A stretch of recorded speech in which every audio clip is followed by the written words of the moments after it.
Hello, once again, everyone. I'm your host, Ray Shasho. Welcome to another edition of Interviewing the Legends, brought to you by the Publicity Works Agency, specializing in authors and musicians. Remember, we shine only when we make you shine. Call us today at 941-567-6193 for a free PR evaluation. Post-rock masters, God is an Astronaut, transformed their superb debut after 20 years live in studio. In 2022, with 20 years and a strong collection of masterful, acclaimed albums to their name, Irish post-rocker maestros God is an Astronaut come full circle with their live studio output, The Beginning of the End, recorded live at Windmill Lane Recording Studio in Dublin, Ireland on October 3rd, 2021. The album features modern transformations of all the songs from their debut album, 2002's The End of the Beginning, encompassing each track's evolutionary changes throughout the band's years of live performances, while allowing the original melodies and songwriting to shine through. In addition to audible advancements in musicality, the release of The Beginning of the End could not be more relevant than in these current dark times. War themes are strikingly evident on tracks such as aforementioned From Dusk to the Beyond, as well as The End of the Beginning, named after a quote credited to Prime Minister Winston Churchill during the World War II era. Influenced by the chaos and futility of war, these themes are also reflected on the album's cover, created by the band in collaboration with returning artist David Rooney, featuring a war-torn concert hall and a piano. The art is a defiant message reflecting that the power of music transcends war and time. Please welcome Torsten Kinsella of God is an Astronaut to Interviewing the Legends. Torsten, how are you? I'm good. Thanks very much for having me here. It's an honor, and I hope I can, answer all the questions today. Are you in Ireland today? Yeah, we're home, just back from Italy, so we're back a few days. So I'm back home in the recording studio back in County Wicklow, near the Sugarloaf Mountain here in Wicklow. Oh, very cool. I would love to go to Ireland, man. It looks beautiful. Looks like an Yeah, man, awesome place. it's not too hot anyway. It's the temperature is always kind of if you like rain, it's usually good. But we have some good weather over the last few days. But it's yeah, Ireland is where my heart is, and happy to be home. Well, I did not plan this, but I just had Gilbert O'Sullivan on the show, another Irish musician. So you guys are back to back here. So it's Ireland month here at Interviewing the Legends. Well, the band was actually named from a quote in the movie Nightbreed. Is that true?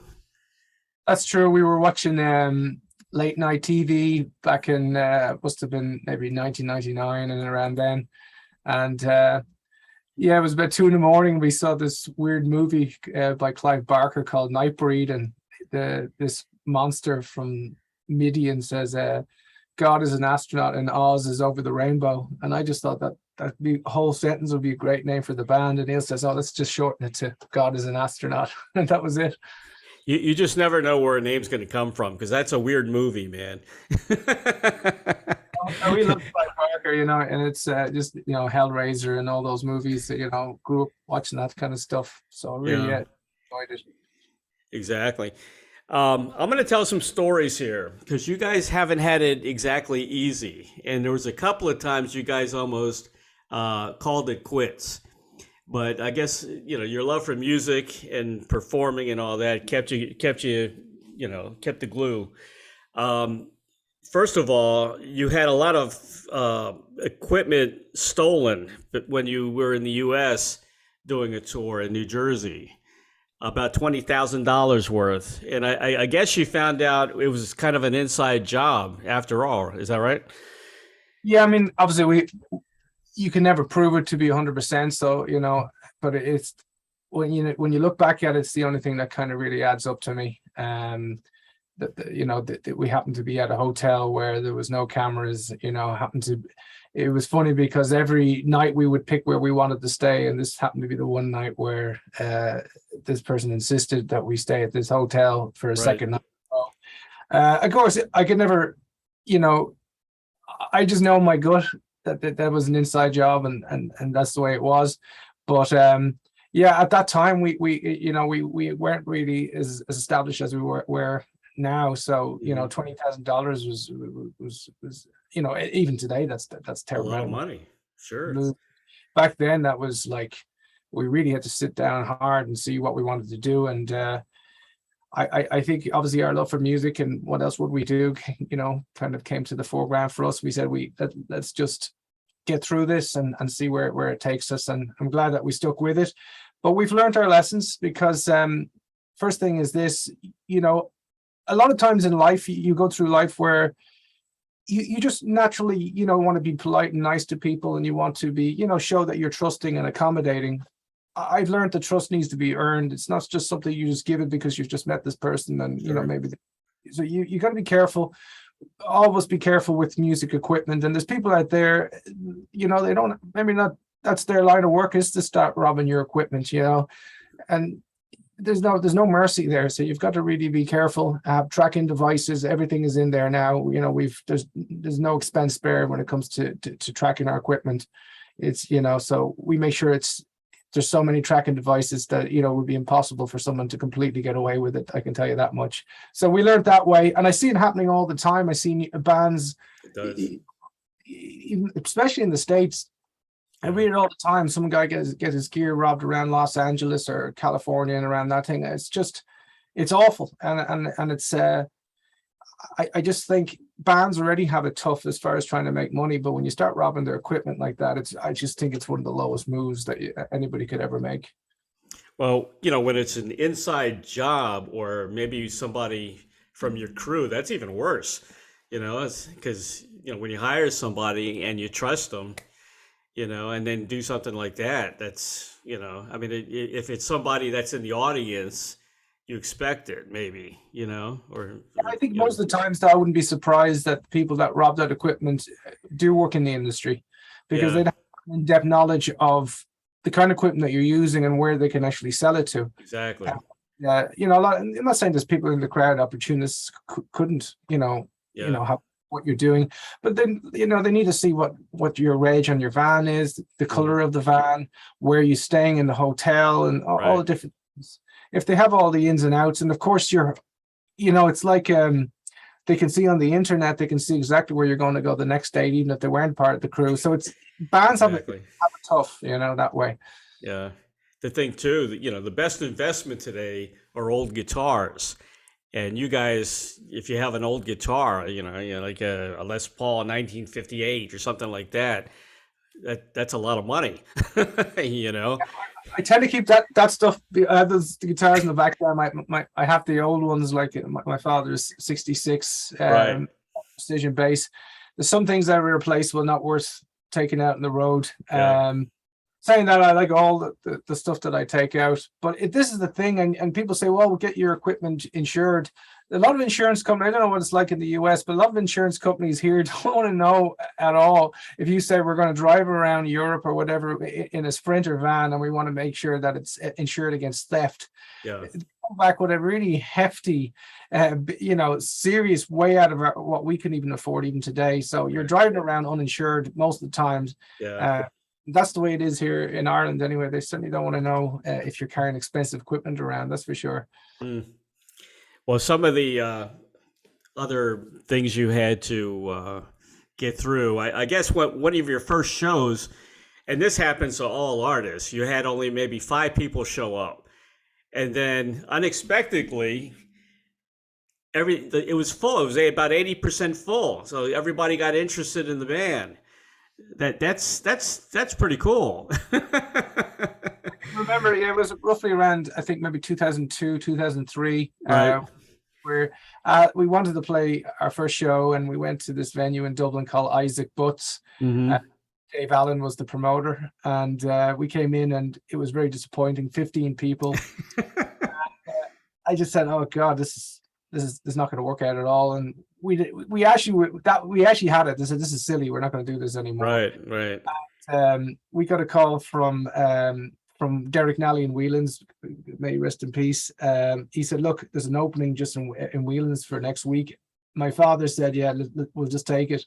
I said, "Oh no, we don't want to do this." He said, "Look," Tommy says, "Look, you're doing it," and we went there, and it was 80% full, and I don't know, still to this day, I don't know how that happened. We were getting some radio play here in Ireland by an old school friend called Conor Glennon, who was playing our stuff every night he had the drive time show for a bit for the whole summer, and he was playing our stuff, and our music doesn't get played on radio here really at all, bar radio.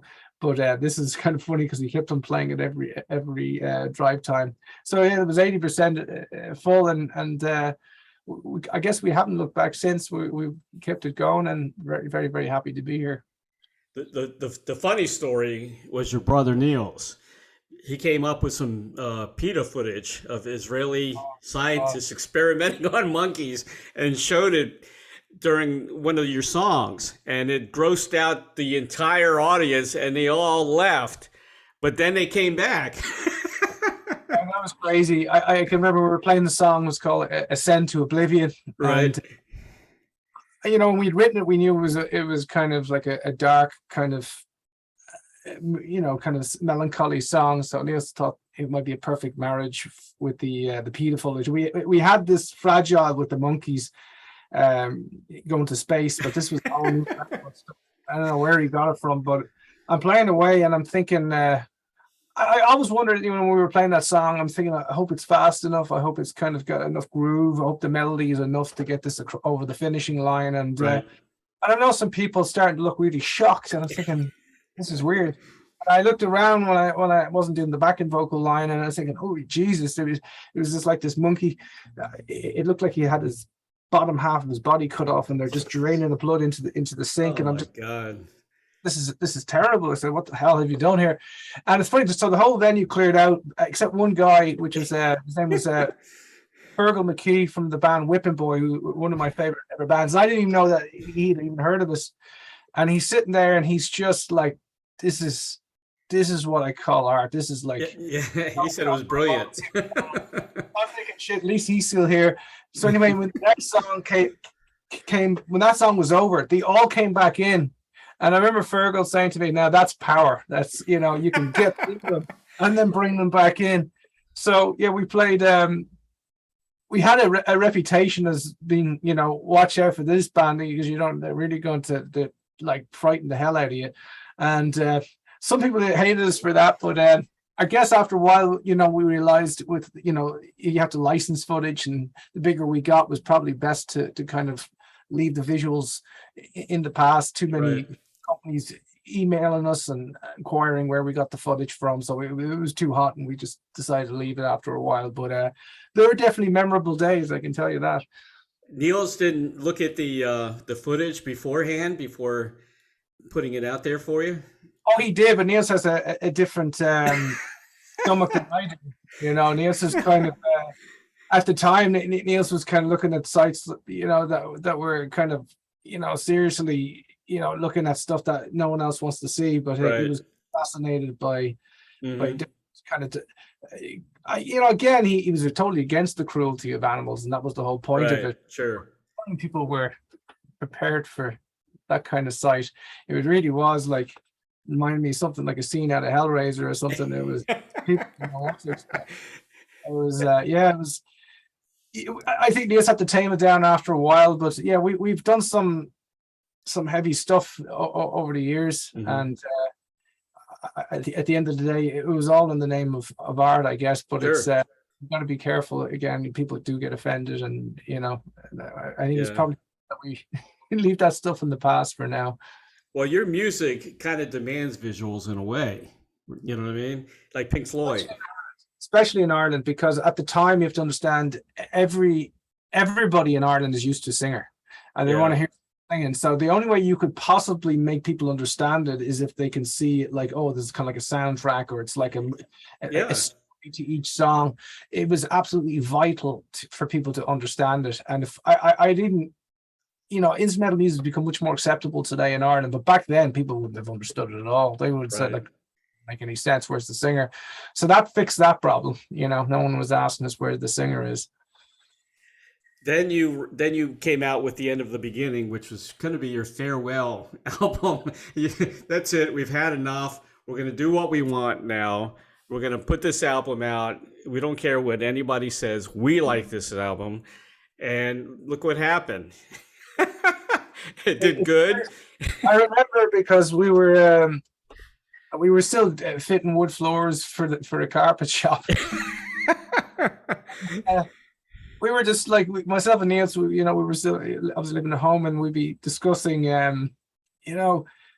this doesn't look like it's going to work out, this music thing. And, so let's just do one more release. And, we went under the name Super AD before that, and we didn't have a very good reputation, so we said, we better change the name and at least give this material a chance. So we just, we didn't put much money into it. We actually just essentially slapped it together. It was like a CD single kind of package, wasn't the proper album packaging. Threw it out there, sent it to a couple of college radio and different things like that, and it just snowballed nearly all by itself, which was weird. And yeah, we were done. That was it. But we're still here now somehow. So that's right. I'm happy about that. Yeah, the something or someone in the universe is saying to keep on, because you guys are going to make it.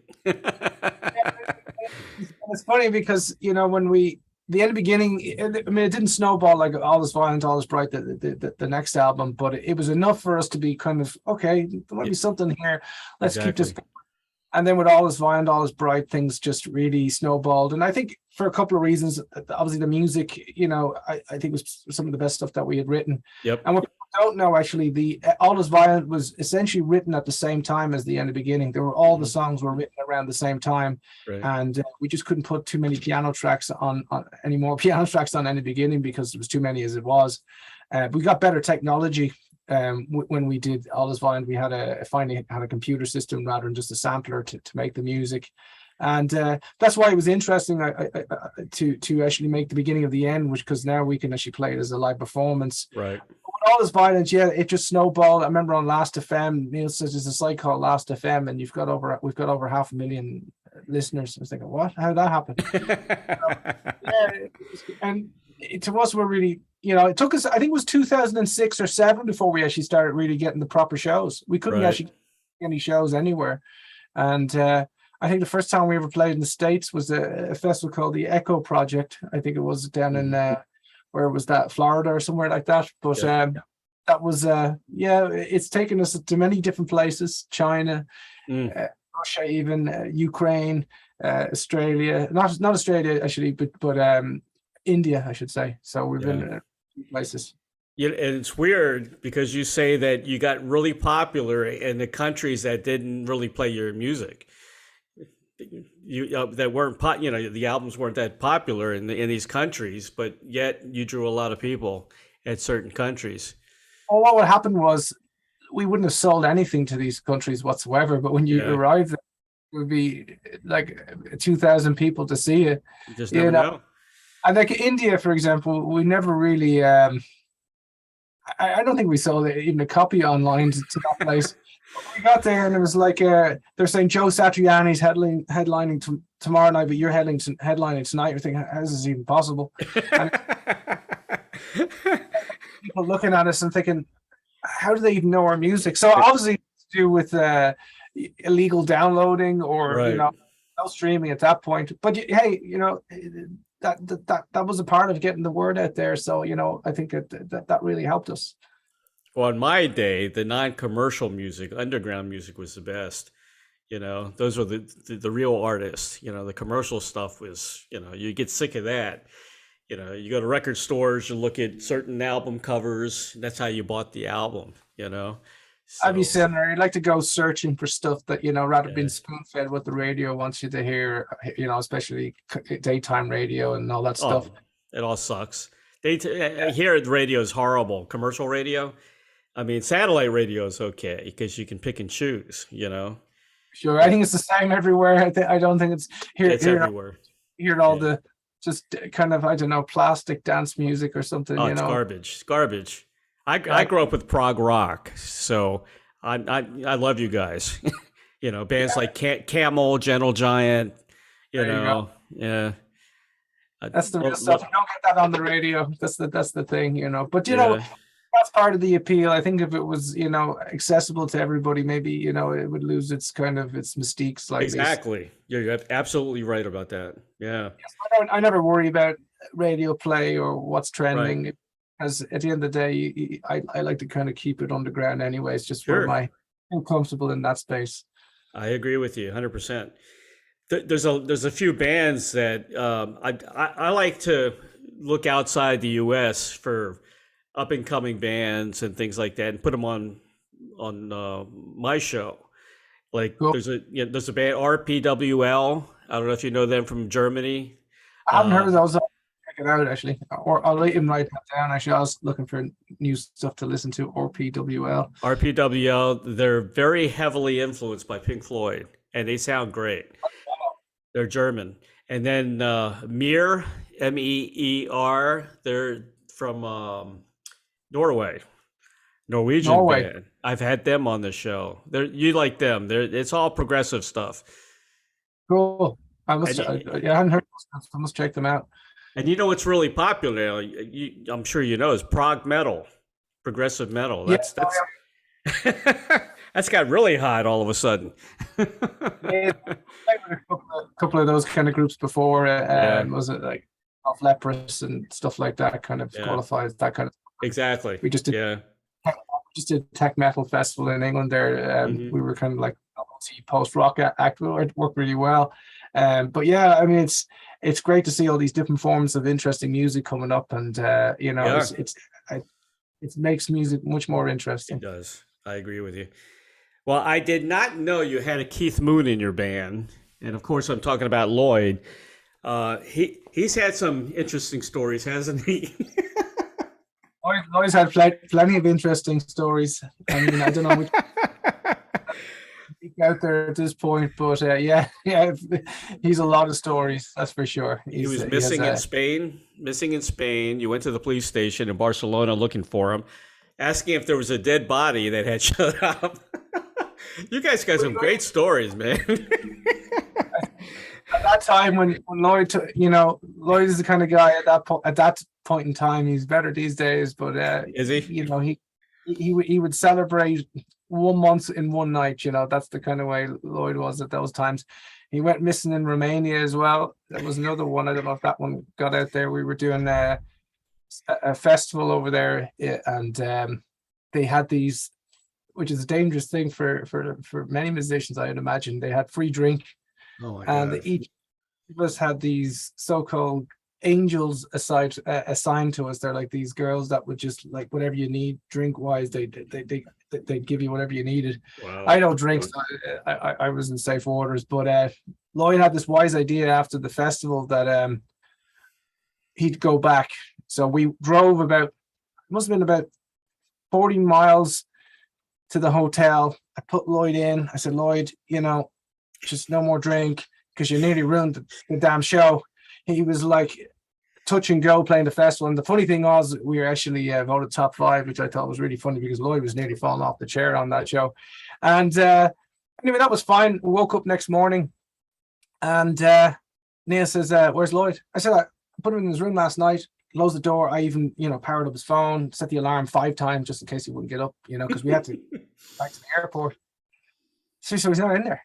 So I mean, well, he must be. So anyway, we got in there, and his bed was essentially the way I remember I had left it, and his shoes and everything were gone. So we had no idea where he was. And we looked around, rang his phone, no answer.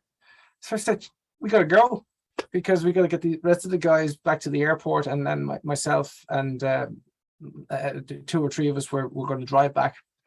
So then she about 2 hours after the whole situation, we were in another country at this point. He rings me. He says, where are you? I said, well, we're halfway across Europe now at this point, Lloyd. Where are you? At the festival site. So we went back to the festival site, thinking that the place was still open and he'd get more drinks. But By the time he got there, the whole place was closed down, and he was stranded, and his phone died.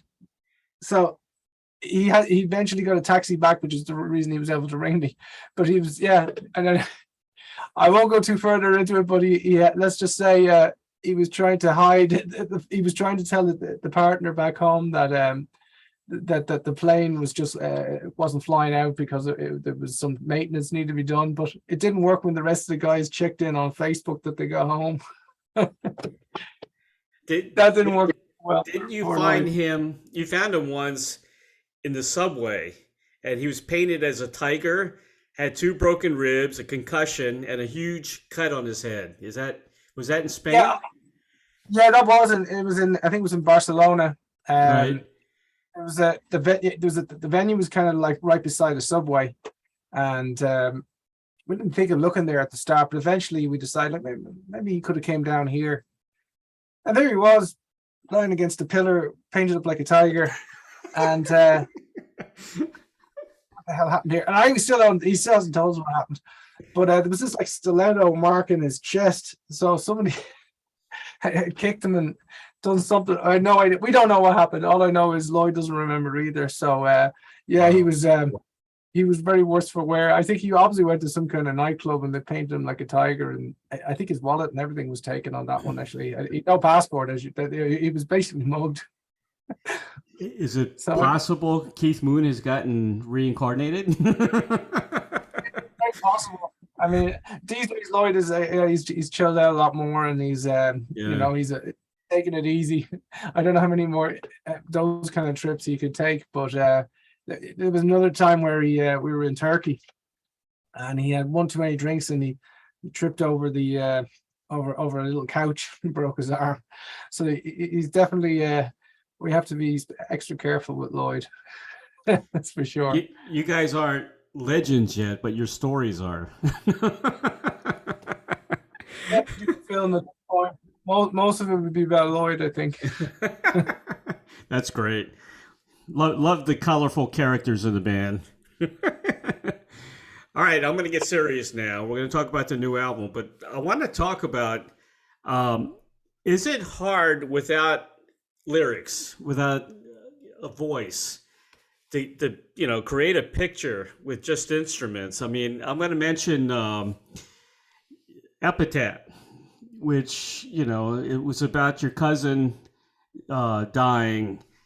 And the album, I guess, was it the whole album that was basically dedicated to her and all the music, or was it just the one song? No, it was essentially the whole album, probably with the exception of Mortal Coil, which was written by Jamie, which was also something very dark as well, which was written about his cousin over in the US who had lost his life through a drug overdose. Right. But the rest of it about Oisin, who was just 7 years of age, and that's so sad. I don't think that's something anybody's supposed to get over, that one. Right. Yeah, even to this day, it's just I can't think. I don't think I'll ever go through a time in life where it could be possibly as bad as that. And I think when we started to write that album, it was just, we had something written, but we had to get rid of it because it just wasn't in our heart anymore. It was a cathartic experience to try and come to terms with something that maybe you're not supposed to come to terms with, but we just had to try and figure it out. And Epitaph was written really about my experience and of the funeral day, and it was really just something. The feeling of dread was just something that people have been depressed before, people have been sad before, people have been angry before, but dread is something I don't think I've ever experienced that emotion. It's different than all those things. It's a sense of something, the universe has done something wrong. It's that big. This isn't supposed to have happened, but it did. And obviously, today we can see things like that are happening in Ukraine and stuff like that. So you can't really understand that feeling unless I think it's happened to you. You can kind of have a rough idea, but that feeling was a new one to me, and I think we had to write something to kind of capture that. Is that difficult though, without writing lyrics, just getting on the instruments and putting together that feeling? Is it, or Not does that not come easy to you? that was all natural to me. I'd written the Really? song Mushing the day I received the news, which while we were I don't even remember where I was. We were in the place. I was in the shopping center in Carrickmines, just about 15 miles away from here. And my father rang me, and time stopped. Yeah. You know, and my cousin Shane, who's his father, he's like a brother. It doesn't matter if I haven't seen him in 10 years, he'll always be my brother. That's how I feel about him. And just to think, it just brought me back when we were kids, myself, Right. Niels and Shane. And to think that future had something like that in store for him, it made me really, really sad, Yeah. you know. And of course, Oisin, he was out here about 2 months prior to that, and he was sitting in this chair, as a matter of fact, and that was fresh in my head too. And you know, so musically it came very natural to me, and I find in that moment there is no words, so it's more of a harrowing kind of lament, melancholiness that comes off me, and I that was easy for me to write that. Too easy. I did have words in that song. I'd have to dig it out here because it's just, I haven't rehearsed it in a while, but I can read it out to you what the lyrics Sure. were. I just have to put it in my phone here. Here we are. So the lyrics of Epitaph, they're kind of echoed, so you probably wouldn't make it out, but it's distant horizon, the colors colliding, vermilion like roses with shades of dusk, merging shadows descending upon me, disturbing my solace, reminding me, your eyes will forever haunt me, alive then lifeless, so silent and dreamless. So that was the words that I had written. I had to say something, but I didn't want the lyrics to kind of overshadow the overall mood, because I don't even know if those words kind of can even possibly capture the full mood. That's beautiful. I love yeah, yeah. I was going to print them, and then I kind of said maybe I shouldn't, you know. Yeah. So I had to obviously ask for permission from Shane as well to make sure that he was putting that out, because, you know, the last thing I would have wanted is for someone to think that we were somehow profiting on all of this or doing that. So I don't really like talking about it too much for that reason alone.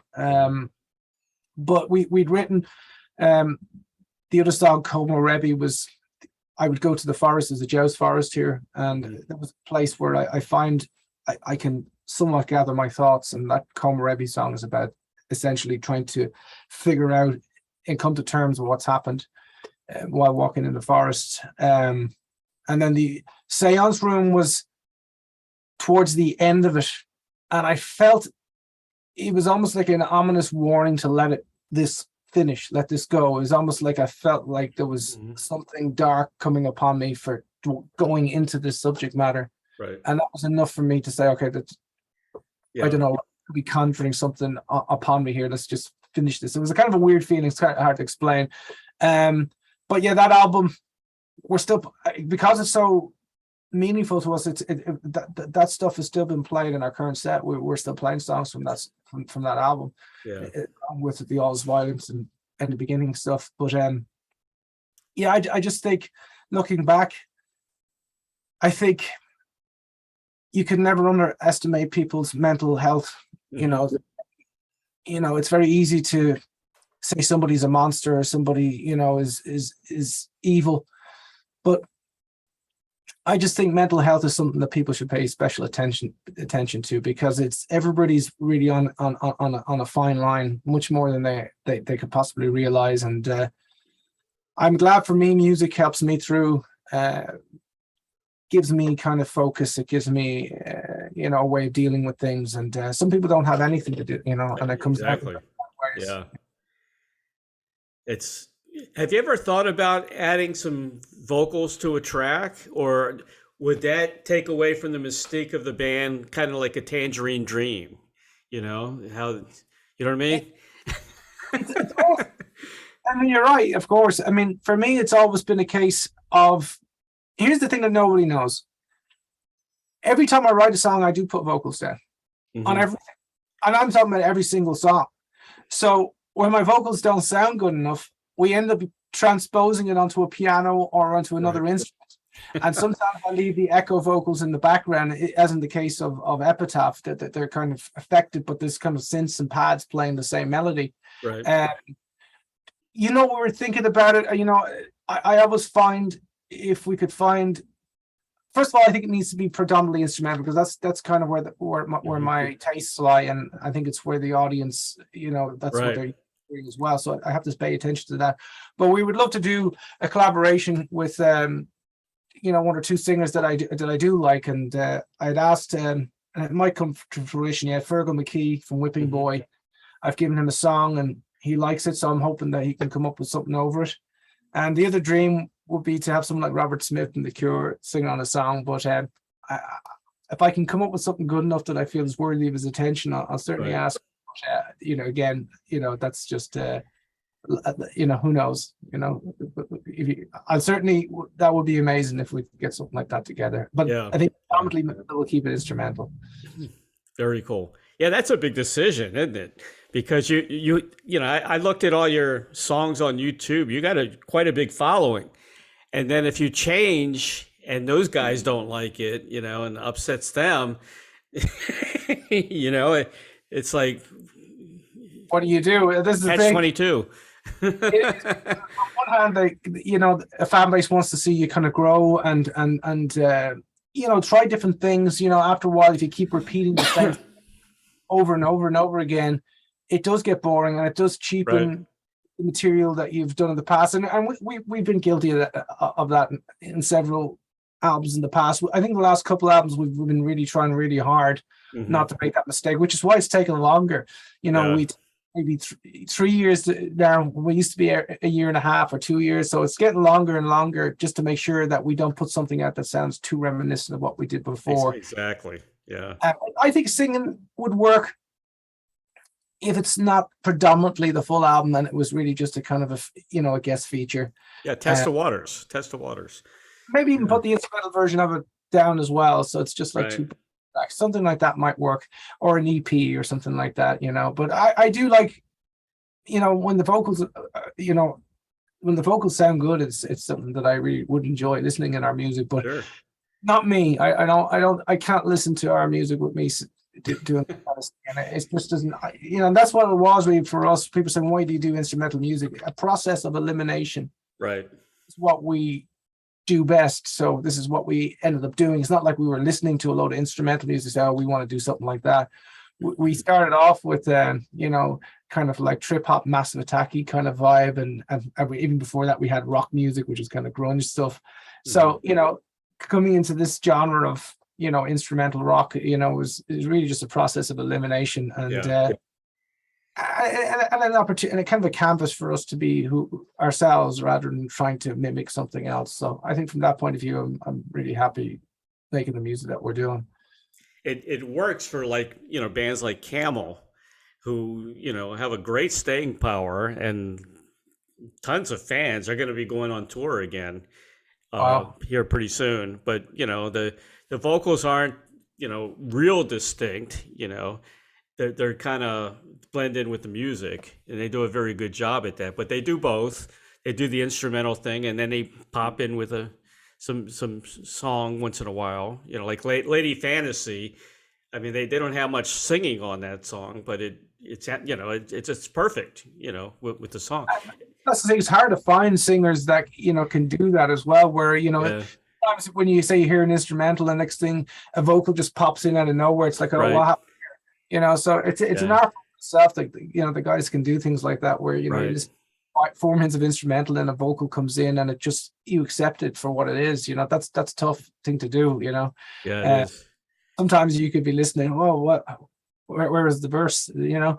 But no, I think that's cool. I mean, we were definitely open to trying experimenting with vocals for sure, but predominantly I think we'll stay with the instrumental, what we do best. But they have a really cool guest artist, like you mentioned, Whipping Boy, to sing your lyrics. That would be cool, though. I think that would be amazing. I think Fergal will probably write his own lyrics if he's going to do it, and I really love Fergal's timbre. If anybody's not familiar with the band, check out Whipping, Irish band. Probably one of my favorite albums of all time was Submarine and Heartworm. They're two albums. And I think anybody that's kind of grew up in Ireland, that makes any kind of alternative music will have liked Whipping Boy, and you can hear, their influences even in Fontaine's DC and stuff like that. Whipping Boy has been a huge for many Irish bands for sure. Yeah. Oh, the beginning of the end. Let's give it 5 stars. I really enjoyed the album. It was done live, I guess, in 2021 in the studio. I think it's great. I think it was, very intelligent music, which I like. I'm going to mention some of the tracks here. It starts out with the end of the beginning, of course, very spacey song. Yeah. Some of my favorite songs, I think From Dusk to the Beyond. Oh yeah, that's one of my favorite tracks on the album, I think. Another, To Ascend to Oblivion, which is describe the instruments on that song so everybody knows what's going on. Okay, so what we got on that one is there's obviously drum set, live drums. There's a piano in it, as that Jamie's playing, right. And Jamie also then stopped playing the piano for this thing because we can't do 2 at the same time, and plays what we call Arpeggio Bass. And probably the only way I could describe it if I just grab a bass for a second just to show you. So what we would do, we would put a capo around here or even on the 12th fret. Right. And Jamie would play arpeggio stuff on the chorus, which obviously Niels had written back in the day, but Niels wanted to kind of lay the foundation down and play proper bass, I guess. Also, then I had a kind of a challenge in the sense that we would have used the Korg N364, which I still have here, and we would have put it through an amplifier back in the day, and or a guitar processor of some description. So I had to try and play that kind of on the guitar. So I got some synth kind of style pedals, and my pedal boards down here, like a Hedra effects, and then I had some this thing called a C4 synth pedal, which was able to mimic it very, very closely, and using the Jazz Master, pitching the sounds in and out. What else? It was my vocals, of course, as well, doing kind of an ooh, kind of echoey kind of vocal. Right. And apart from that, there was probably some textures that we would have had on the back end machines, like just kind of weird pads and soundscapes and stuff like that we obviously we would have needed an extra member or two to kind of perform those parts. But they're kind of mingled in, but they're kind of mixed in a way on this where they're more in the background, just to really showcase the live instrumentation, which was definitely the focus for this particular project. And what we had done was we had rehearsed probably about 3 weeks before going into Windmill Lane Recording Studio in Dublin. The plan had to be record everything at the same time in one take, because I was explaining to the engineers in there, if we do this where it's, I put my take down and then he puts his take down, it's going to sound like we're replacing the original record. Right. I have that, because I said the original record is its own thing, and this has to be its own thing. And the only way I can stomach it if it's completely played live, all mics, everything all in one go. Mm-hmm. And for most of it, we got them down in one take. Maybe one we had to maybe do it again, but it was, most of those songs were relatively easy compared to some of the later material that we've written. So one of the most challenging ones probably on that album was Lost Symphony, which was actually a song that we'd written back in 1998, which under a project. And to make that sound, I remember I had to pitch the synth. It was kind of like a loop. I sampled something, but I couldn't get it to the tempo, so I ended up detuning it until it was in time with the drums. So it was in between the cracks. Really, it wasn't concert pitch. But I had to obviously learn how to play that on the guitar and put it into concert pitch. So it's a little bit different. And the drums were kind of like drum loops from somewhere back then. So Lloyd had to kind of put his own slant on it. But we'd never ever played that song live ever before, and it was really, really fun because it was completely stylistically alien to anything that we've been doing in years. It's really dance orientated, if anything.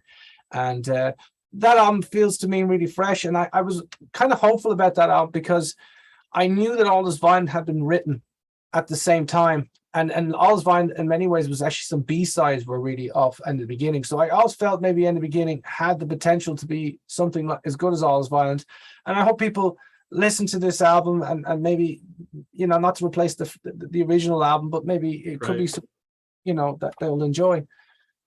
Are you going to be able to play most of these songs live, you think? Oh, we can play every single one of them live. Good, good, Not good, one good. we can play every, and we'll probably do separate shows just doing that.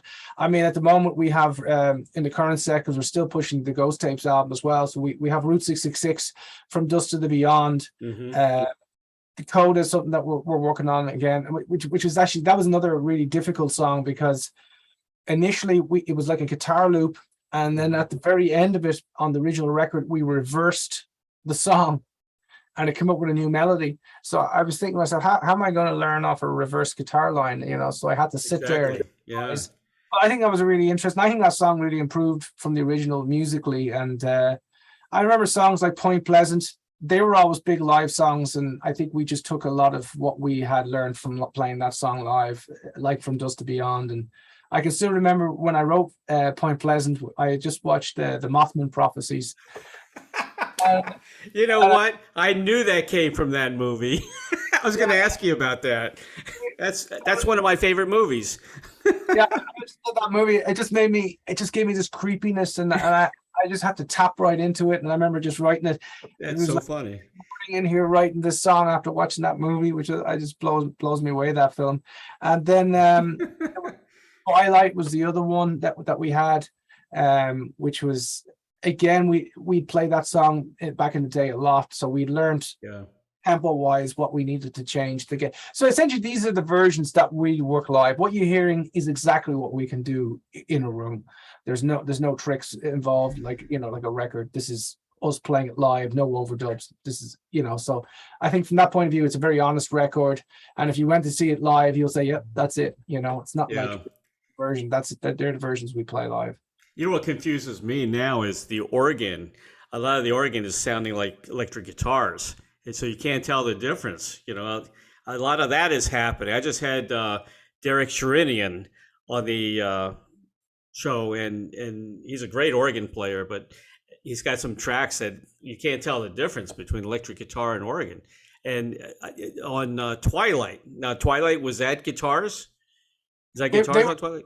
They were guitars. I think on Lost Symphony we did have some organ, and you gotta look. I also look at it like this: if back in the '60s you're using the real Hammond organs, and they've got a growl that really you can't be recreated properly, in my opinion, with digital plugins or anything like that, because that's all we had. You know, in there we were using main stage. And I didn't like the sound of the organ because it didn't have that growl that I know that a real Hammond would have. So we ended up throwing it through the amplifiers, which is probably why it's starting to sound a bit like a guitar again. But it at least it had its rawness, and that was something that I think those digital plugins they lose that. And that probably goes with real piano as well. You know, real piano is something, you know, the digital ones do a pretty decent job, but it's not the same. There's definitely more.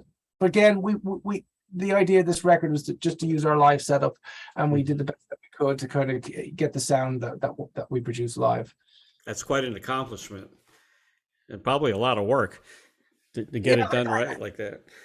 Yeah, we did a lot of kind of pre-production, really making sure that we come in right, because the idea of, you know, trying to do overdubs later or any of that kind of stuff, it felt really dishonest to me. And again, I think it would have sounded, because you can hear it doesn't sound like a studio album. It's a live performance, and the way it's all panned is to the positions that were on the stage and everything. I didn't want to kind of double track the guitars or any of that kind of stuff, because it would have gone against what we were trying to achieve. Yeah, see, I agree with you 100%. There's a lot of legendary guitarists that can't duplicate what they've got on an album when they play live. And hate to say this, but there are guys like Keith Richards and Jimmy Page that tend to get a little sloppy live because they can't, you know, they can't copy what they've done on record. you know, and on record they're legends, but when you see them live, it's a different story. To me, they're just another rock band, you know. And I've seen Zeppelin many times, so I can make a statement like that. But Yeah, yeah. live can be quite tough. I think even for myself, it's to play some of our stuff. You have to be deep in concentration, and what I find hard about live concerts, because you're trying to entertain the audience in the sense that you're getting into your material, and that you're trying to also play really well at the same time, because you got to give off an energy. What was easier about the beginning of the end Windmill Lane performance, we didn't have an audience to contend with, so we could concentrate a lot more. But yeah, I do find when you're playing live in front of an audience, and there's anything can go wrong, but that's part of the excitement as well. Sure. Yeah. Yeah, I would say it was easier playing in that studio than it would have been trying to get into the music and sell your personality at the same time. It definitely makes things tougher, I think. Exactly. Yeah. Well, it's a great album. I love it. Thank you. I was going to mention something here, and I just forgot. That's loud. I can tell you some other stuff that I can recollect over it. We used to, the song Route 666. Right. We had, back in the day, it really was influenced by watching, these religious channels where they had these preachers, I forget the name of the preacher now, but he was trying to sell the green prosperity handkerchief. I just thought it was really funny, and we kind of come up with this idea of conjuring the devil, in a real tongue. And we used to have this footage live where we would have take bits from Sinbad the Sailor, where we have skeletons fighting against each other, and then we had The Devil Rides Out. We had this big huge kind of, I don't know if you know that movie. It's like a 1968 movie. Sure. I love all the Sinbad movies. and we had this, so it was The Devil Rides Out was the name of the film as well. So we had this big green looking Satan kind of creature on the visuals. All nothing to be taken serious, but they were fun times for sure. But yeah, that was Route 666. Mothman Prophecies. Don't you like the music in that? Yeah, I can't remember exactly. I just remember loving the whole vibe, the soundtrack, everything was it was amazing. I love that. I'm trying to think, was there any other stories, on that particular record like that? In the beginning, it definitely was that was one of the, but that was definitely one of the early, maybe it was actually probably the first song where we had written that really said this is going to be the End of the Beginning album, because the other ones like Route 666 and Lost Symphony had been written 3 years prior and released on other records or different name. But End of the Beginning was probably the first track that we'd written that was that really, christened God Is an Astronaut, and it was done with a chord keyboard gone through a Marshall amplifier, and it just sounded so apocalyptic to us. Yeah. And I just love that idea of this kind of post-apocalyptic kind of concept, and the futility of war. Even, I think, obviously there was always war every time, every generation. But when we came up with the idea for this, it was last year, we said, let's kind of, capture that vibe. And there was no Ukraine war or anything like that at this point in time. So we even came up with the idea with the piano and the whole thing in the ruins. And then 4 months after we kind of had finished the record, it all started coming to pass. And it just felt really eerie to me, And then I was concerned that people would have thought, oh yeah, the Ukraine war is just after happened, so let's cash in on that. And it wasn't the case at all. We'd already written this stuff, and we firmly stand against any warmongers. Exactly. It's awful, and I just wish, I wish we would learn and not attack people in the name of, trying to get more breathing room or whatever it is. It's stupidity, man. And Ukraine has got to be a great place to play it too. A lot of bands play there. Yeah, we've been there a few times, and it was, again, I it's kind of eerie because I probably won't be playing there again. a wonderful country and a proud people, and I don't even like talking about it much because it's a really sensitive subject matter. You have to understand what's happening over there is generating pure hatred, and there's nothing I can say that can possibly capture what's happening over there. And I just wish peace would come. That's it, really. Something happened in the Matrix. I mean, for me, it started when John Lennon got assassinated. It's like from that on, everything went totally, like, things weren't supposed to happen. It's like, what? John Lennon gets murdered, and then all these other events started happening after that. It's crazy.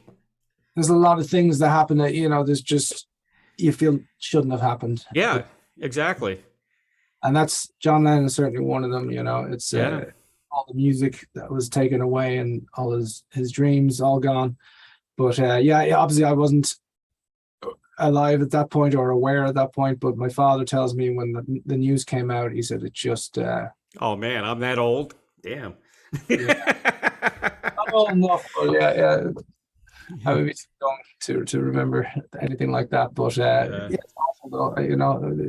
I think this life can be rough. There's no doubt about it. It is rough. Are you using visuals in live concerts now? What do you like? What we're doing is my wife does the lights. And really? So she does a really good job of kind of creating atmospheres. Very cool. Yeah. She's an art. I don't know if you can see any of the paintings there. She's an artist as well, and she's just a really good way with colors to create kind of weird. Just I don't know what it is. It just feels really otherworldly to me. Right. It really captures what we do with the lights. The visuals are something. The real reason I think it's hard to go back. A lot of the stuff you today you would need, because of the size of the band, you would need to make sure that you have them licensed correctly and all that kind of stuff. Yeah. And the other problem with that is once you've seen one show, you've seen them all. Right. So, and then you're suddenly, rather than working on music, you're trying to work on new visual material. Yeah. And it was just spreading us too thin. But I think, again, it made much more sense back then, especially from where we came from, because Ireland, it didn't really understand instrumental music, but it did understand the combination. But I think it's become more accepted, and I think as performers, we've become better as well. So people, when they see us, they're there to see us play rather than to look at the screen. So I think it's kind of worked its way out, where back then, we may not have been as proficient on our instruments and stuff like that. So it kind of made more sense to supplement it, I guess. I like to see some of your tracks, and then have the James Webb telescope space images behind the music. That would be awesome. Cool. I mean, I wouldn't rule. We certainly wouldn't rule anything like that out. Again, I think production-wise, we're stretched thin with the. As I was saying at this before the interview, our van got broken on the on the way back through. From Italy, we broke down lucky enough in England, but had to be towed all the way home. But we carried an awful lot of equipment, between front of house desks and lights and stuff like that. So I don't think we can squeeze any more in at the moment. But saying that, I'm not opposed to if some visual artist wants to come along and put some music. We're open to that for sure. I've seen people they're comparing you guys to Tangerine Dream. Do you like that kind of comparison?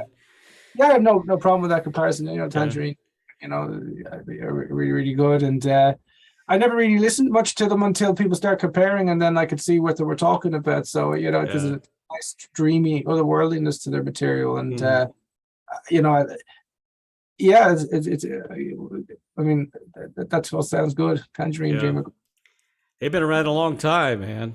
They've done okay. Yeah. Some of the other songs that I love from you guys, a song called Fade, right? Is that the which it's kind of a heavier sound for you too, isn't it? I like it. He had this idea, Niels, where he wanted to fuse progressive rock with punk. So I think that's kind of Interesting. odd. Yeah, so he had this weird bass line, and it took us a while to figure out what the hell timing he was playing. It was like Right. I don't know what it was, but it was some type of weird timing.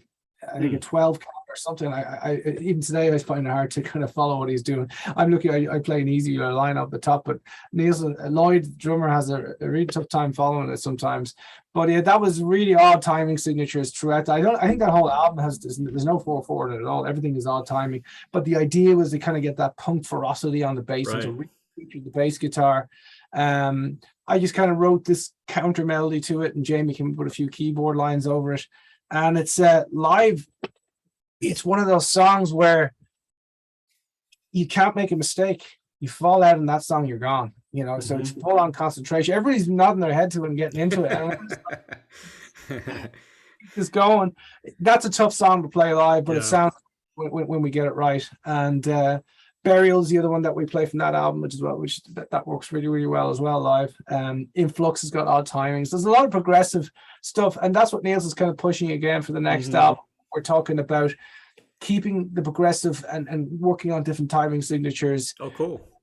And again, I don't want it to get in the way of the songwriting. You know, if something comes in 4/4, it'll be there too. But I've got my new pedal board assembled now, so we're going to work on a lot of. The idea of the next album is to take psychedelic music with prog music. Oh, wow! Mixed with punk. So that's the idea. Very cool. Yeah, I like that. Yeah. Well, so are you working on it now, or is that something? Yeah, no, I'm working on it now. We've gotten some weird instruments. I don't know. I don't know if you've heard. One is a harmonium.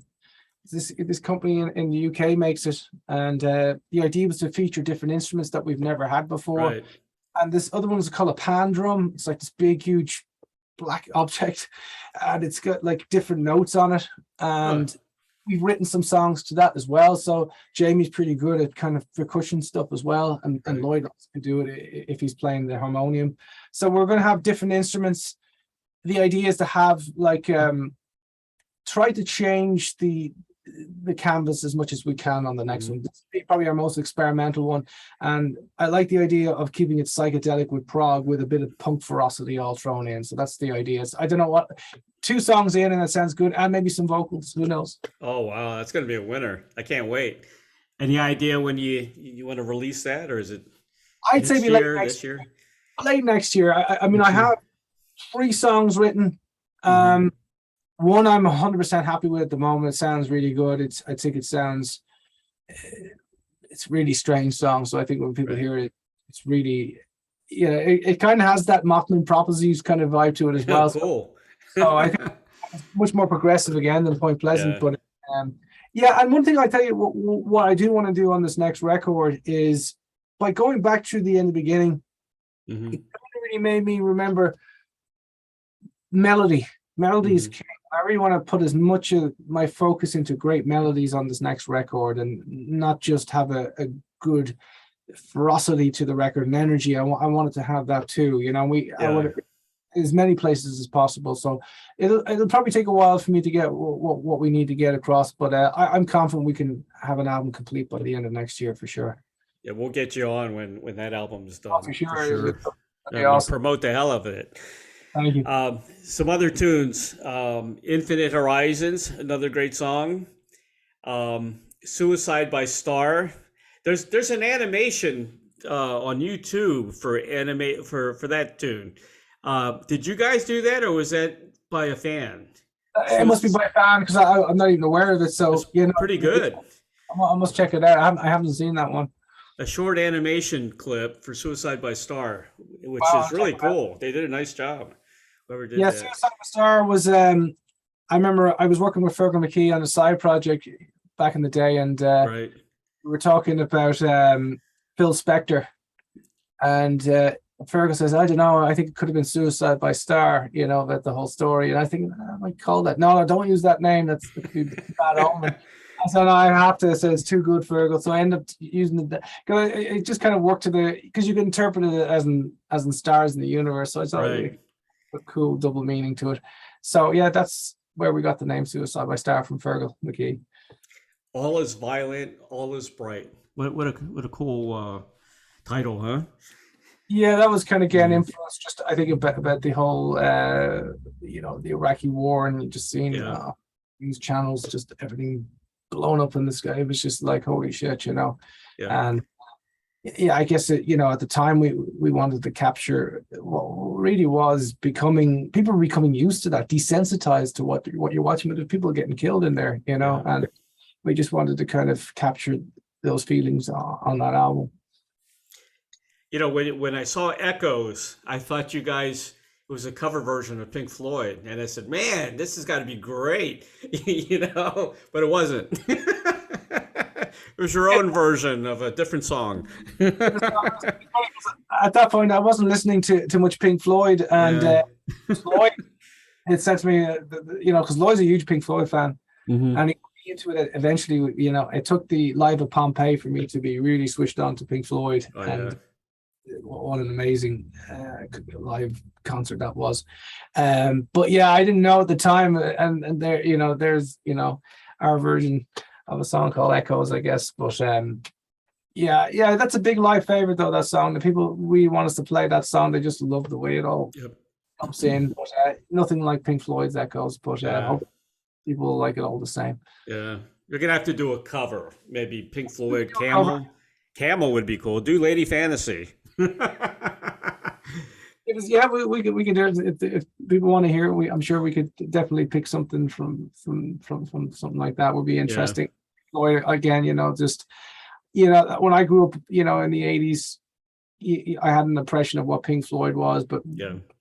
Lloyd has kind of introduced me to the earlier Pink Floyd days and where they came from, and it's a very interesting band, and very experimental for their time as well. It's really interesting.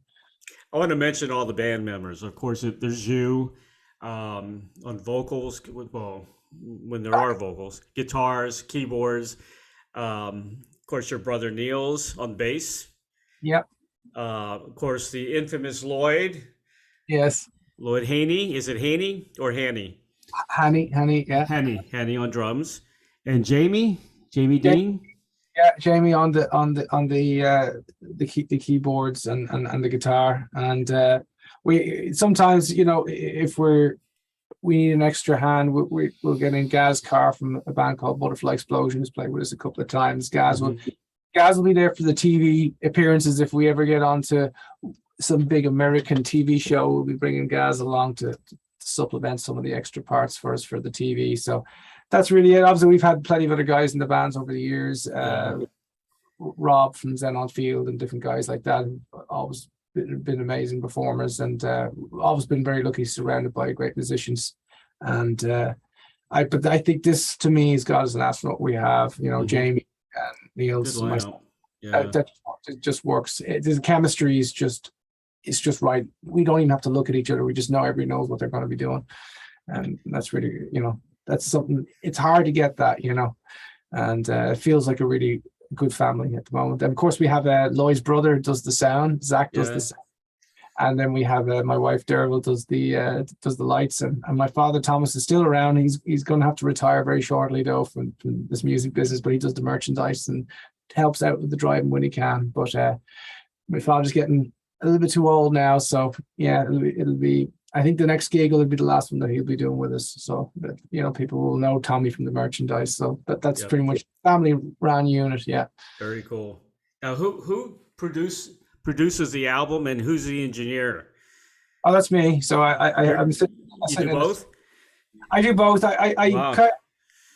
I started maybe back in 1996, but kind of learning off electronic equipment for kind of more dance music and stuff. And surely I progressed into getting, used to kind of mixing and engineering. I find it really interesting, because to me it's like a canvas to experiment further. I can sit and hear weird noises and textures. I don't just have to learn it off in a rehearsal room. I could just sit here and build it piece by piece, and that really suits the way I write. I like to kind of throw a piece down, throw another bit down another week later, and then just build it, and then eventually just learn it off live and then play it all again. So I'm kind of sitting in my studio now. I've got a lot of equipment here. It's not the biggest studio, but it's got all the tools that I need. It's got everything there you need. Lots of guitars for sure. I don't know, like there's outboard gear. If I can There's all There it is. my stuff there, and Very cool. my computer screen, so I can't really show you the rest. The rest of it's all down below Yeah. here. Controls and keyboards and Roland Jupiter 6s and Space Echo machines from the 70s all sitting around here. Awesome. So. Do you have a Moog?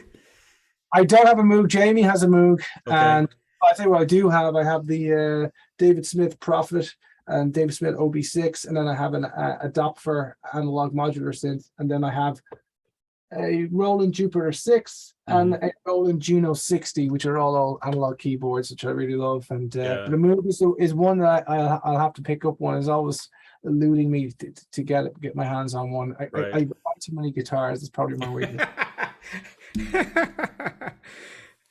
I was going to ask you about your influences in music, but I think I already know. First of all, there was a band called Therapy and an album called Baby Teeth, right? That you were into. Of course, Whipping Boy. And these are all Irish bands.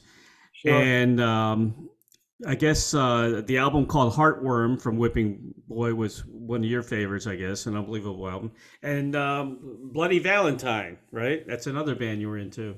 Yeah, I mean, my Bloody Valentine, obviously, again, just, a visionary with how he kind of treated the guitar. And obviously, it's not like in the school of Eric Clapton or anything like that. This is much, it's more creating kind of different sounds with the guitar, and in the way that he played it with the tremolo arm to kind of go in between different scales was very interesting. And we also grew up listening to, Metallica in the very early years. We would have listened to Master Puppets and all that kind of stuff.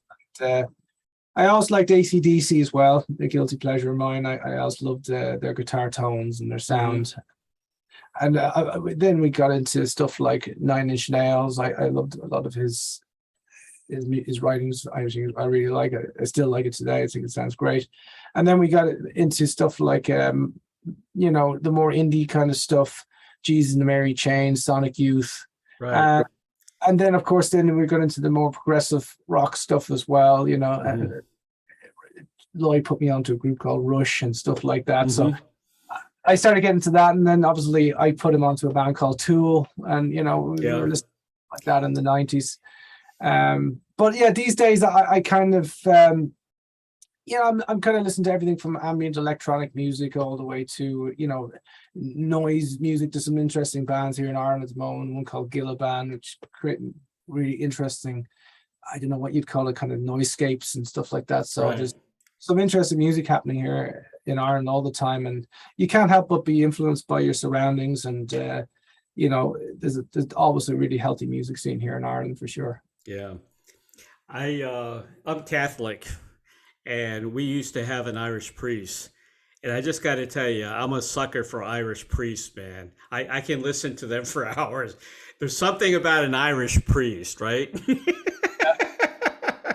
I think they're so cool.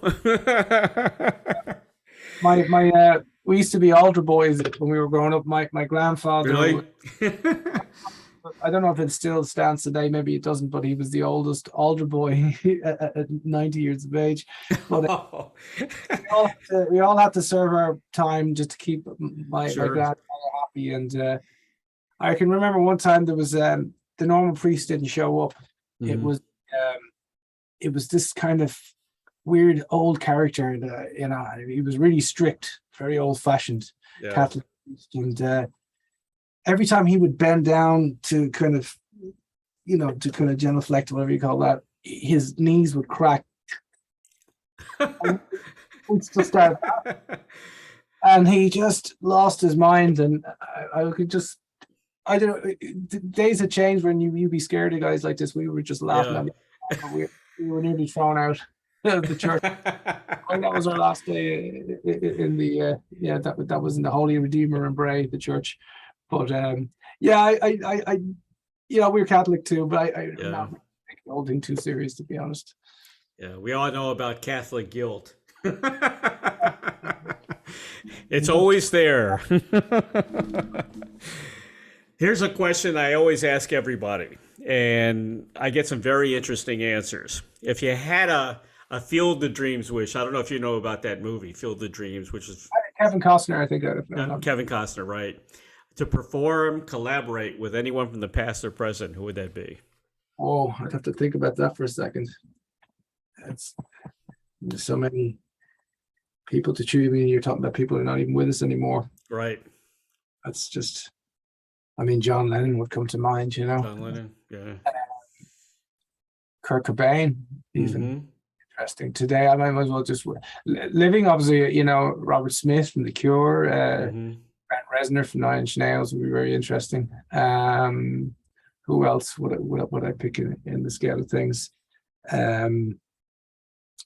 Oh God, you know, imagine even Cliff Burton from Metallica, you know, the way he was so musical with his bass lines. I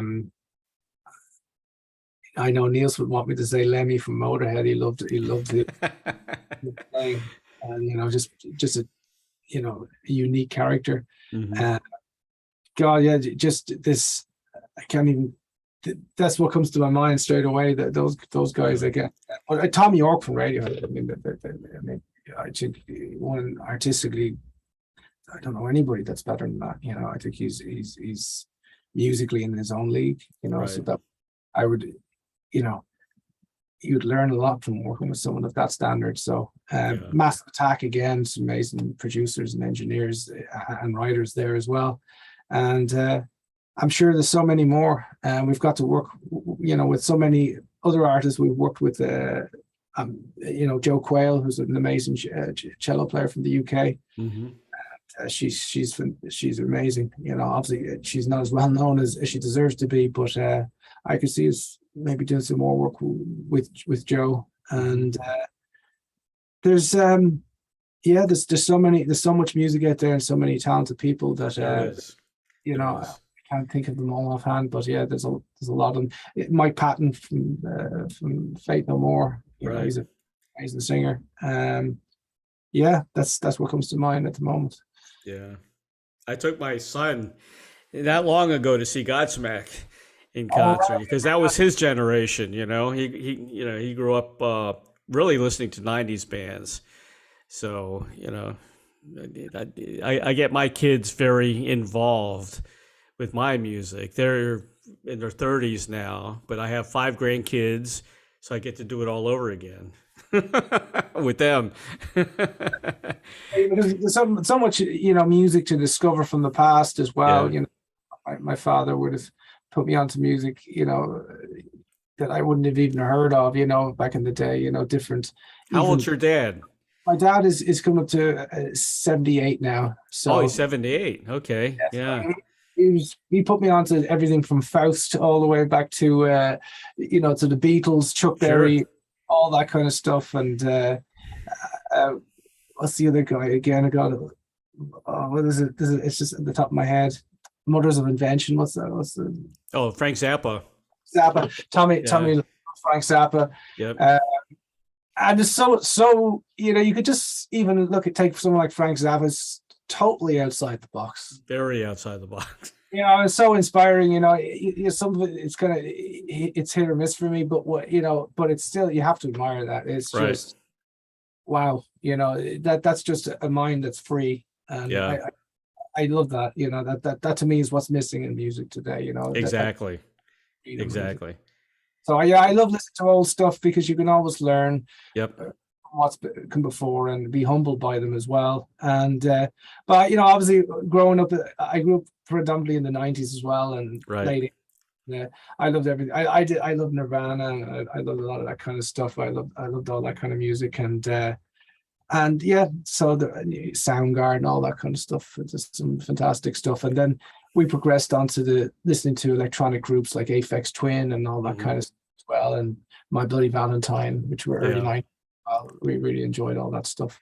I think the 90s was the last era for true rock that was commercial, that actually made it to the radio, you know, like bands like Nirvana and Soundgarden, which actually made it to radio. After that was it. They got into dance music and stuff like that. I think there was that new metal scene, but I never really resonated with me as much as the other stuff. I just thought, I remember, you know, buying Guns N' Roses in 1988, I think it was, and you could see there was already a shift from the glam Def Leppard stuff and Whitesnake stuff, and it was, you know, it was hinting at something. But when Nirvana came out, it just really completed it fully. It was like there was no glam to it at all. It was just real, and it took a lot, I think, from, you know, stuff like the kind of, you know, Sonic Youth, and blended all rock music. I really just thought that was really interesting. And again, you know, more obscure bands like My Bloody Valentine and Slow Dive and all that kind of stuff were really doing some interesting stuff.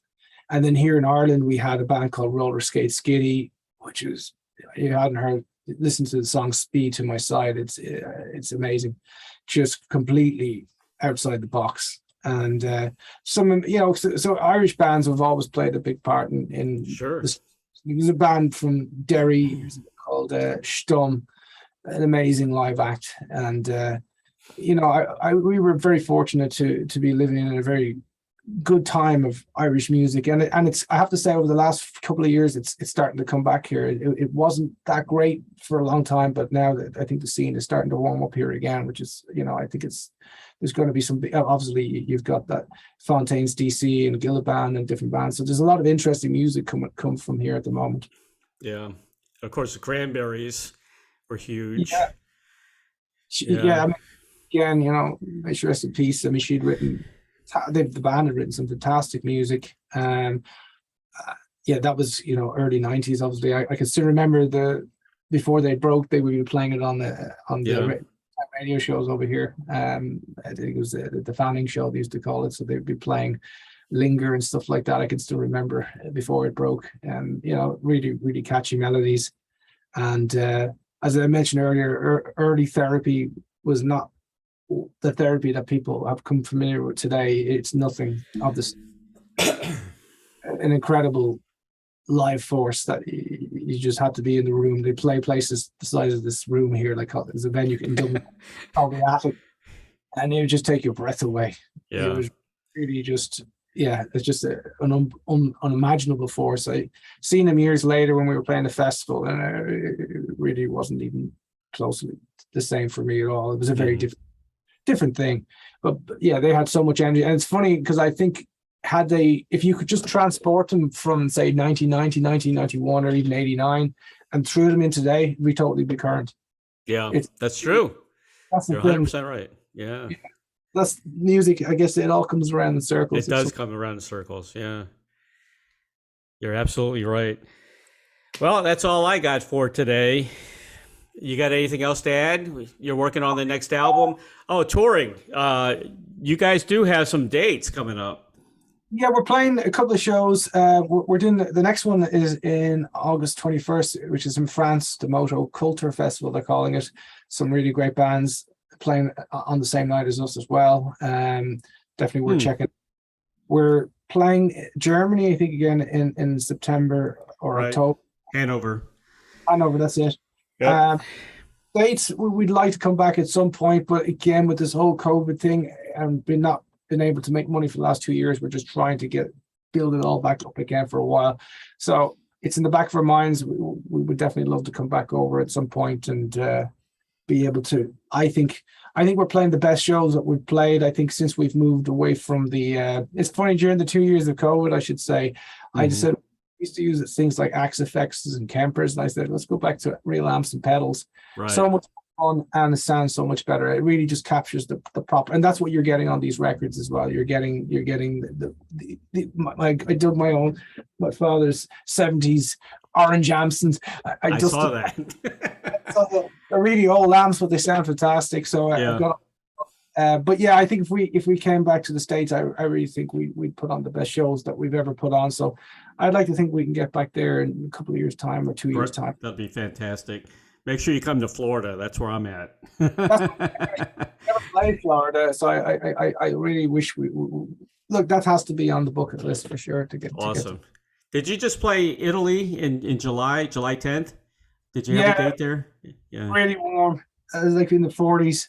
We played in Milan with a US group called Nothing. Were excellent. If you haven't heard them before, they're kind of a shoegazy kind of band. I think really interesting. Then we played Rome, which was, it was funny because they have on the poster, it's like Chemical Brothers tomorrow night, God Is an Astronaut tonight, and it's Right. I don't know why we have such a big audience in Italy, because it's again one of those anomalies. You get there and there's a load of people there to see it. So our music does work well in Italy. And then for the first time, we drove all the way down to Sardinia.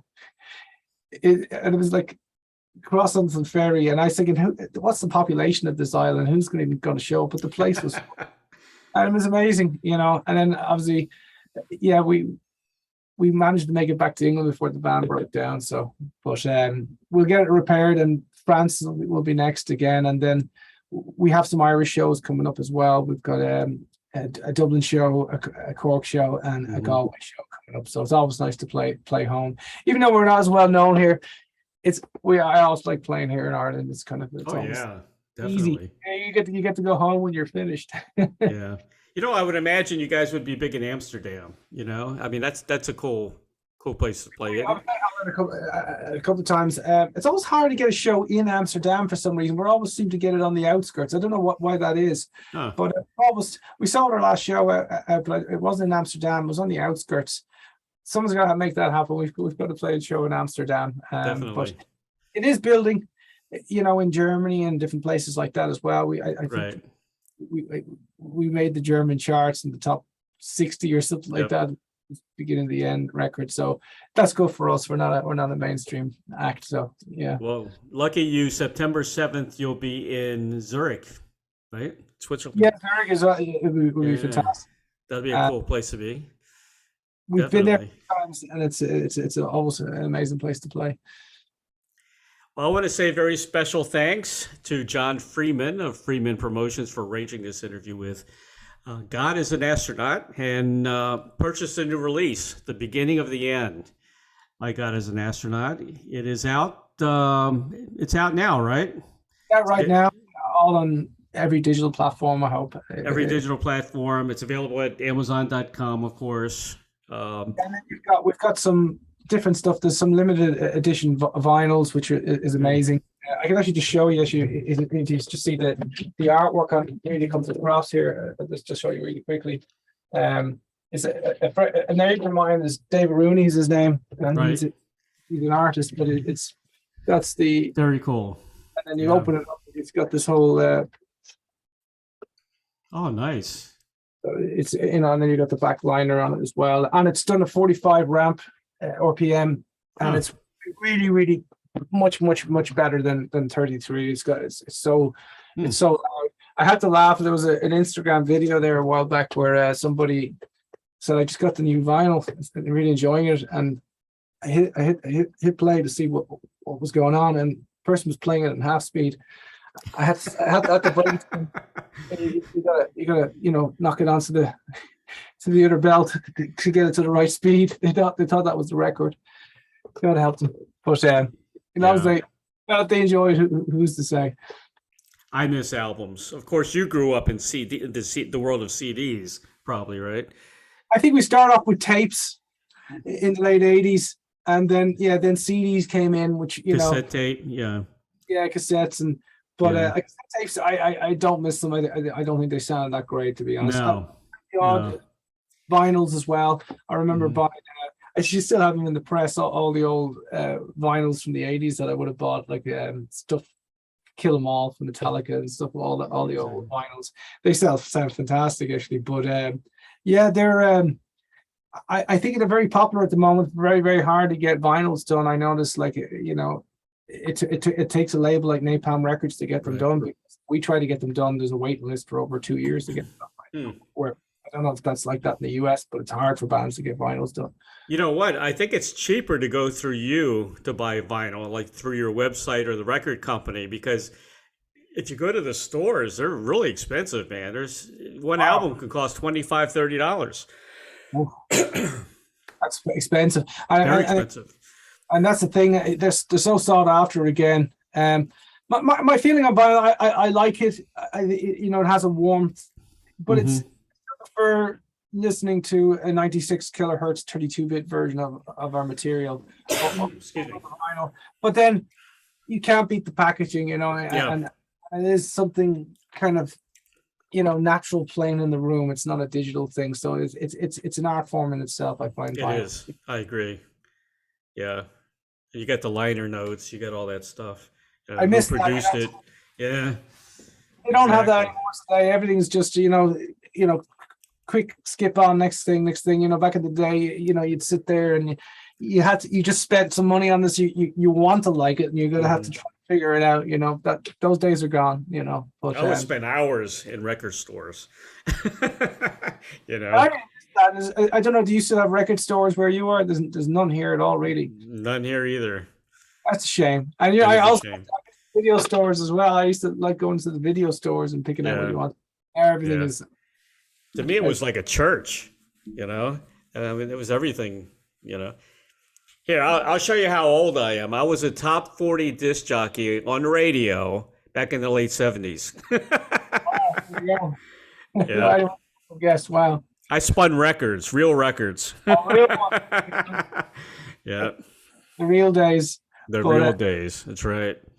Yeah, what's your take today with the digital platform? Good or a bad thing for you? I think it's good for musicians to get their music out. I love YouTube. I do like YouTube. I mean, I used to have the stereo rack system with the speakers all over the place and blah, blah, blah. And now you don't need any of that stuff, which is cool. And you want a song, you go to YouTube, you get some speakers, you're good to go. The record companies aren't what they used to be, No, I think, that's probably one of the good things about it, because I do think the record industry, I can remember trying to put records in the 90s. You couldn't get any shelf space. It was always, they might take one of your records and the rest was Celine Dion occupying the whole. I know. I hate that. So I think from that point of view, it's definitely better now for the digital, but I still think the artists have been taken advantage of by Spotify and all those things. They're not really paying the artists right money. Of course not. Of course not. I'm an author, and I see my book on eBay, and places like that, and other people are making money, but I'm not. It's ridiculous, You'd wonder if things will change, or is that just the way it'll always? I don't know. We just ever since Napster, when Napster came out, that was it. Everything went downhill. Everybody starts stealing music, Music is free at that point. But I can't complain. In one way, it offered us a vehicle to get our music out there. Right. But yeah, it's difficult for any up and coming band to kind of say, okay, let's try and do music for a living. It's very difficult. But I think the only way to succeed is to play live. You got to get yourself out there. You got to play live. That's the only way you're going to be successful. It is, but what I will say, it's getting tougher too, because we've noticed in the last, definitely since this whole COVID thing, coming back to play live is not as lucrative as it was. You're talking about the fuel expenses here in Europe, for example, as an average, it was costing us €2.10 per liter. So I don't know if that's like $3. It's expensive here too. Yeah. Really expensive. And then you have to understand the venues have been taking a hit for the last 2 years. So now they're taking a cut of your merch. So now all of a sudden you're making a lot less money than we've ever. So like places where we would have pulled a decent money, we're not pulling it now because the venues are taking a massive percentage out of your merch, taking 20% cut. And then you have to pay taxes and everything on top of it. And it's not great. And then even just the cost of traveling is getting greater and greater and greater. And that's true. That's true. It's tough doing that. But I do agree, it's probably still the only way you can properly make money and with merchandise. I just hope venues just realize maybe it's just stop trying to take the band's merchandise. Yeah. It's not fair. You can make money on the drinks, leave the merchandise to the bands. They should. Because it's not just like us setting up a shop and their thing. It's a lifeline. This is, use this money to supplement to actually, get from A to B. And of course, with Brexit in the UK, right, really awful, because a lot of the UK bands now, you're going to need a carnet, you're going to need visas, and we've even been stopped by the French because we wouldn't get a ferry from Ireland to France. We'd have to go through the UK. And we're going to have to get a carnet now as well. They've warned us. They're saying, once you come to the United Kingdom, you're going to have a carnet because you could be taking equipment across that you got here, and they can't have that. So it's even tougher again for Irish and English bands to play Europe. And I see a lot of bands, contemporaries of ours, not playing Europe since this has all happened. So it's getting tougher and tougher. No problem for the big groups, but for the smaller groups, I don't think any of this has been good for us. It's a shame because after COVID, everybody's starving for music, and they're starving for entertainment. So the people will come, but like you said, everyone's getting gouged, even on ticket prices. That's ridiculous. And what you'll find is the fans do want to come, but the ticket prices start to go up and up and up. Yeah. And to a point where they're starting to think, hold on a second, I can't go to that gig and that one and that one. So I really think what needs to happen is they need to lower the ticket prices.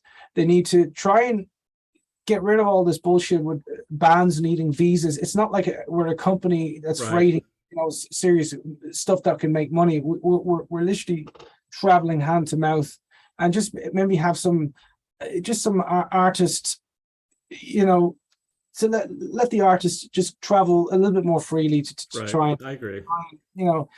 Try and make some money doing this. It's hard even to break even sometimes, And we're one of the lucky ones because we had most of our shows had been sold out 2 years ago because that's when they were booked. Yeah. But I feel really bad when I see small bands starting to come, and next thing there's no one there because the ticket prices are so high. They're losing 20% on the merchandise and the t-shirts, and you're starting to think that, and then they need to get maybe work visas, and it's all wrong. It shouldn't be like that. Yeah, I agree with you 100%. I mean, the only other thing you do is move to the US. Well, that's the other thing. I mean that's the thing about the US. You've access to a huge population, and no visas going from state to state. Unfortunately for us, coming from Ireland to the States, is the work visas are terribly expensive, like second to none. Which is always and then you lose kind of essentially nearly 40% of your earnings because it's through taxes and all the rest of it over there, and we don't have a tax accountant to try and get the money back, so it makes it tough even to break even over there. But if we win the lottery, we'll move over to the States. There you go. I keep saying that too myself. Well, it's been a pleasure to have you on the show. I love the album. You guys are a great band. I mean, you're right up my alley. So I just wish I could see you guys in the States one day soon. That'd be, we'll do our best to get there. It's always, we're aware there's a lot of fans that want to see us there. Yeah. And being realistic, it might be on the tail end of the next album at the earliest. Yeah. Well, I tell you one thing, you got a great following on YouTube. I mean, I saw, like millions of viewers on a lot of your songs, which that's a good sign. That's a really good sign. Yeah, it's humbling to see so many people enjoying our music. All I can say is if you guys keep listening, we'll keep making the music, So yeah, I'm really looking forward to the new album. That's going to be great. It's going to be definitely towards the end of next year before I have it ready, but it's I think there's a good energy to it already, so I'm very confident that it'll be a good record. I just want to mention your official website, www.godisanastronaut.com. You're on Facebook, you're on Instagram, and you're on Twitter. Very easy to get a hold of you guys. Torsten, I really appreciate you being on the show today, man. All the best to you. It's been an absolute pleasure, and wish you the very, very best, and we'll see you down the road. Okay, man. Take it easy. You too. Take care. Bye-bye.